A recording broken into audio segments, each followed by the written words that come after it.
মন্ত্রী তথা রাজ্যসভার সাংসদ রাজীব ভট্টাচার্যের উপস্থিতিতে এবং বিশেষ করে আমাদের সংগঠন মন্ত্রী রবীন্দ্র রাজুজির উপস্থিতিতে আজকে আমাদের এক আগামী এডিসি নির্বাচনকে কেন্দ্র করে এক সাংগঠনিক বৈঠক হতে যাচ্ছে।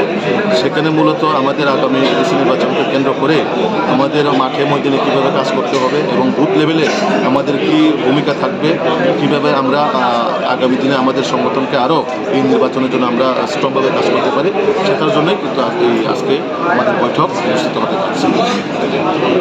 ইলেকশন কেন্দ্রকে সামনে রেখে গতকাল রণকৌশল তৈরি করার কোনো সম্ভাবনা রয়েছে?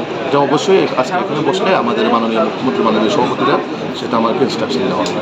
মতার সাথে কোনো ফের জোট না, এরকম কোনো আমাদের কাছে ইনস্ট্রাকশন নেই। দিল্লি তারা চিন্তা করবে কী করা হবে।